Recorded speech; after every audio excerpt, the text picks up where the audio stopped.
I am very happy today. The top celebrities of the city na ఆహ్వానాన్ని మన్నించి వచ్చినందుకు many thanks. And one more thing, election vote counting జరుగుతూనే ఉంది. ఇప్పటి వరకు మంత్రి బలరాం గారికి చెందిన ఆయి ప్రమాస పార్టీ అన్ని స్థానాల్లోనూ ముందంజలో ఉంది. And the pride of Andhra Pradesh, Mr. Sundar Ramaswamy, వారు ఇవాళ ఇక్కడే ఉన్నారు. In fact, వారు తన ఓటుని కోర్టుకెళ్ళి మరీ తిరిగి తెచ్చుకున్నారు. మధ్యలో మాట్లాడుతున్నందుకు క్షమించాలి. ఇవాళ నేను ఫుల్ హ్యాపీగా ఉన్నాను. ఎందుకో ఆయనే చెప్పారు. మనందరినీ ఏది కలిపింది? మనందరి కామన్ పాయింట్ ఏది? డబ్బు. వారు విద్యావేత్త, 6 యూనివర్సిటీలు ఉన్నాయి కదా, ఒక్క సీట్ అయినా ఫ్రీగా ఇచ్చాడేమో అడగండి. వారెందుకు లా చదివింది? లూప్ హోల్స్ కనిపెట్టి క్లయింట్ని కాపాడటానికి. ఆడిటర్ గవర్నమెంట్ నుంచి ట్యాక్సులు మిగిల్చడానికి. ఇదిగో వీరెందుకు అమెరికా వెళ్ళారు? ఏడాదికి 1800 కోట్ల ఆదాయం, పరిగెత్తి వెళ్ళారు. రాజకీయ నాయకుడి మాత్రం ఖర్చు పెట్టి సేవ చేయమంటే ఎలాగయ్యా? ఓటుకి 10,000 రూపాయలు ఇచ్చి మేము మాత్రం ఎందుకు సేవ చేయాలి? ఆ 10,000కి 20,000 తిరిగి తీసుకుంటున్నాం. అది మా టాలెంటే కదా. ఎక్స్క్యూజ్ మీ, ఇక్కడ మన మధ్య కామన్గా ఉంది డబ్బు అని మీరు అంటున్నారు. తప్పు, పెద్ద తప్పు. ఇక్కడ మన మధ్య కామన్గా ఉంది ప్రజలు, పీపుల్ సపోర్ట్. యునో, లైక్ ఛానల్కి వ్యూవర్స్, బిజినెస్ మ్యాన్కి కస్టమర్స్, రాజకీయ నాయకులకి ఓటర్స్, ఫ్లైట్కి ప్యాసింజర్స్, పత్రికలకి రీడర్స్, యునో. కానీ వీళ్ళందరికీ కామన్గా ఉన్న పేరు ప్రజలు, పీపుల్. వాళ్ళు పెట్టిన భిక్షే ఈ business mans, political leaders, company CEO, etcetera etcetera. అదే నేను వేరే విధంగా చెప్పాను. మేము ప్రజల దగ్గర డబ్బు తీసుకుంటున్నాం, మీరు కస్టమర్ల దగ్గర తీసుకుంటున్నారు.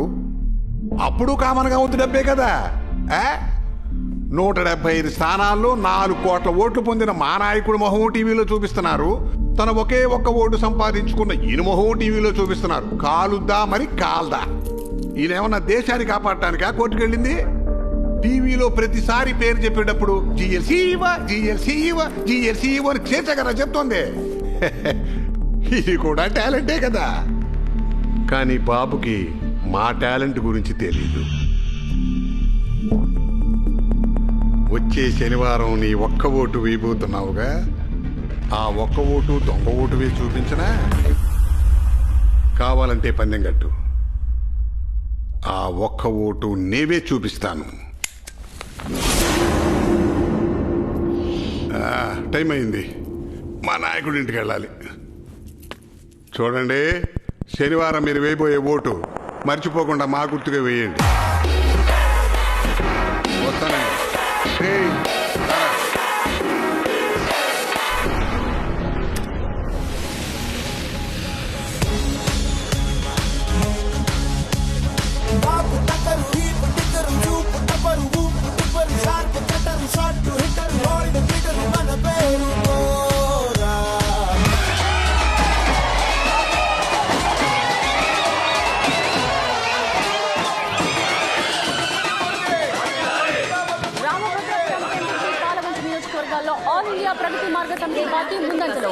ఆ పార్టీ నాయకుడు పుణ్యమూర్తి తన ప్రత్యర్థి చిన్నస్వామి కన్నా దాదాపు 25,000 ఓట్ల ముందంజలో ఉన్నారు. ఇదిలా ఉండగా GL సంస్థ CEO సుందర్ రామస్వామి కేసులోని ఊహించని పరిణామాలను మీడియాతో పాటు రాజకీయ విమర్శకులు కూడా శ్రద్ధగా గమనిస్తున్నారు. కెనడా నుంచి పాప మాట్లాడుతోంది. Hello dad, congratulations, third time CM. All Telugu channels మీ గురించి న్యూస్. నేను రాలేకపోయినందుకు ఫీల్ అవుతున్నాను. మా అల్లుడు ఎలా ఉన్నారు? ఆయనకే హాయిగా ఉన్నారు. మీరు స్వీట్స్ అవి తినకండి. అబే లేదమ్మా. టాబ్లెట్స్ వేసుకున్నారా మీరు? వేసుకున్నానమ్మా. టైలెనాల్ తీసుకున్నానమ్మా. సల్ఫినీ బల్గనైడ్స్ అన్నీ తీసుకున్నానమ్మా. ఎంతేం చేసుకున్నారు? 2.5 mg అమ్మా. అమ్మా స్వీట్లేం వద్దమ్మా. అమ్మతో చెప్పి 2 లార్జ్లకు మాత్రం పర్మిషన్ ఇప్పించమ్మా. సరే, ఇవాళకి మాత్రమే విస్కీ వద్దు, బ్రాండీ తాగండి మీరు. అలాగే అమ్మా. మర్చిపోయాను, బలరాం అంకుల్కి ఫోన్ ఇవ్వండి. ఏపీలో మన ఎదిరించి ఎవడన్నా గెలవగలడా? అది జన్మలో జరగదు కదా. పాప ఫోన్ మీతో మాట్లాడాలంట. పాపా బాగున్నావా?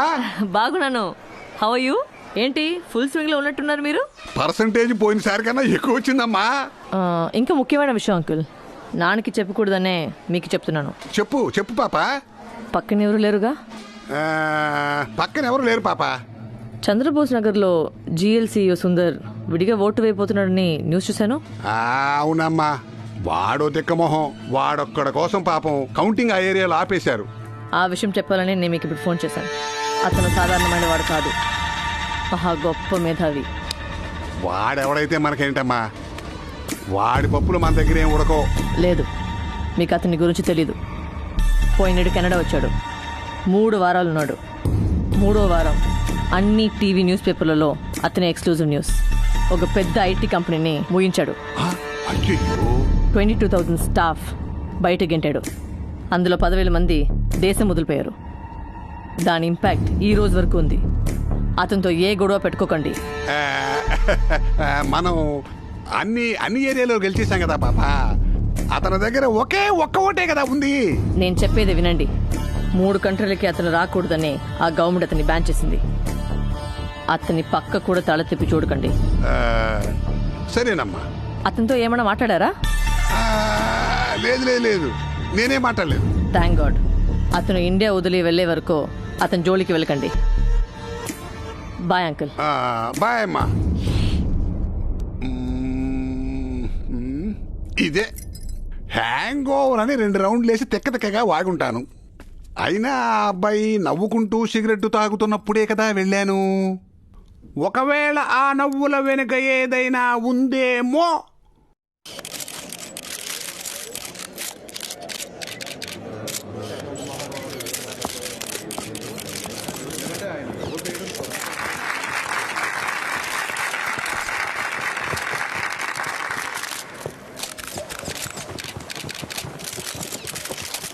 జిఎల్సీఈఓ మా ఊరు వారు కావటం నిజంగా మాకు చాలా గర్వంగా ఉంది సార్. మీరు మీ ఓటుని డబ్బులిచ్చి కొనుక్కున్నారని చెప్పుకుంటున్నారు సార్. సొంత ఓటునే డబ్బులిచ్చి కొనుక్కోవాల్సిన దుస్థితి వచ్చినందుకు సిగ్గుపడాల్సింది నేను కాదు, ఈ దేశం సిగ్గుపడాలి. నేను లాయర్కేనమ్మా డబ్బులిచ్చింది, జడ్జికి కాదు. ఒక్క ఓటు, దాంతో తమరు ఏం ఉద్ధరించబోతున్నారంటారు, అంతేగా? అవును సార్. మీరు విన్నారుగా, రిపోర్టర్ ఒక్క ఓటుతో ఏం ఉద్ధరించబోతున్నారని అడిగారు. నేనే సుందర్ రామస్వామినంటూ ఎవడో దొంగోటేసిపోయాడు. సర్కారు అది ఒప్పుకుంది. నేను కూడా ఒప్పుకుంటే జీవితంలో నన్ను నమ్మి ఏ అమ్మాయి పెళ్లి చేసుకుంటుంది చెప్పండి? అంటే మీరనేది ఎవరో దొంగ ఓటు వేసినా ఏమీ పట్టించుకొని వాడు పెళ్ళాన్ని ఎవడో చేయి పట్టుకొని లాగినా కళ్ళప్పగించుకొని చూస్తాడంటారా? ఆఫ్ కోర్స్ సార్, దొంగ ఓటు వేయబడ్డ వాళ్ళందరూ మీలాగే అడగాలని రెచ్చగొడుతున్నారా? ఎవరు అడిగింది?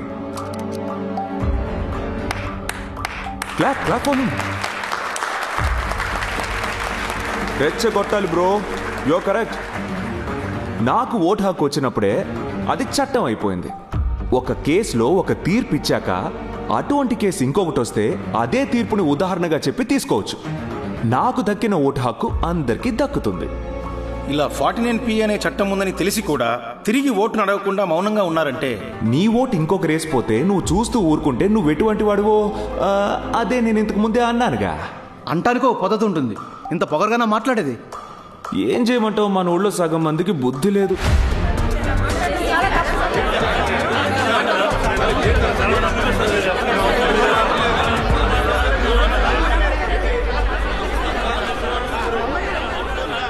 కూర్చోండి. సారీ, క్షమించండి. మన ఊళ్ళో సగం మంది బుద్ధున్న వాళ్ళే. చూసారా, నేను ఆల్రెడీ చెప్పిందే ఇప్పుడు మళ్ళీ చెప్పాను. ముందేమో అరిచారు, ఇప్పుడు సైలెంట్ అయ్యారు.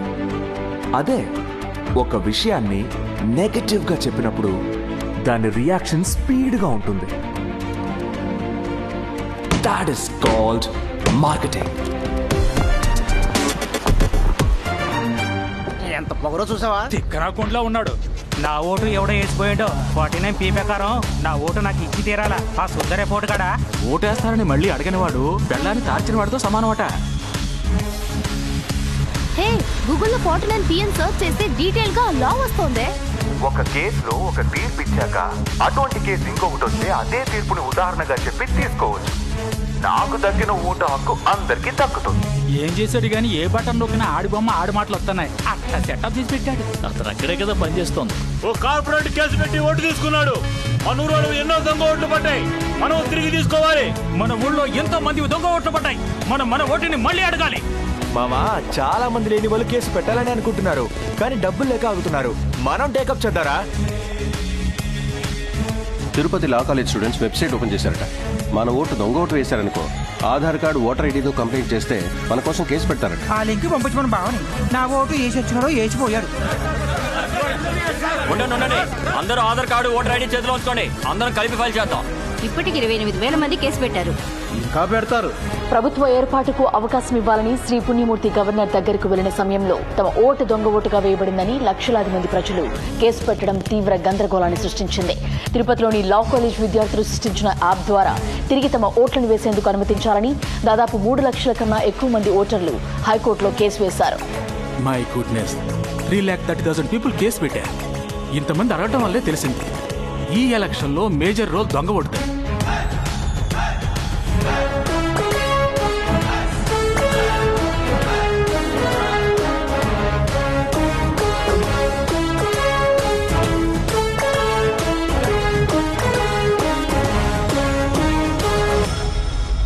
ఇంతవరకు 3,60,000 మంది సార్. వాళ్ళ ఓటు హక్కు వాళ్ళకి ఇవ్వాలని అందరూ అడుగుతున్నారు. Good, thank you sir. వీళ్ళందరూ అడ్వకేట్ జెట్మాలిని గారి జూనియర్స్. నా కేసుతో పాటు ఈ కేసును కూడా వీళ్ళు చూసుకుంటారు. దీని వెనుక నేనున్నట్టు ప్రస్తుతానికి ఎవ్వరికీ తెలియకూడదు. హే గాయ్స్, మీకు ముఖ్యమైన విషయం చెప్పడానికే రమ్మన్నాను. ఇది నా ఊరు.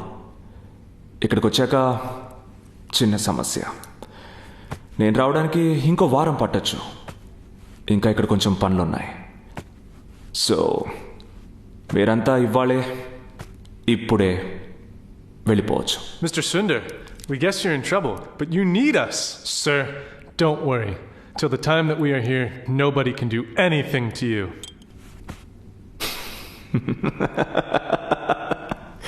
అవునా? No, sir. Even when you're not here, no one can touch you. Okay, మీరంతా బయలుదేరండి. నేను ఆల్రెడీ ఇన్ఫార్మ్ చేశాను. నేను పని అయిపోయాక వచ్చేస్తాను.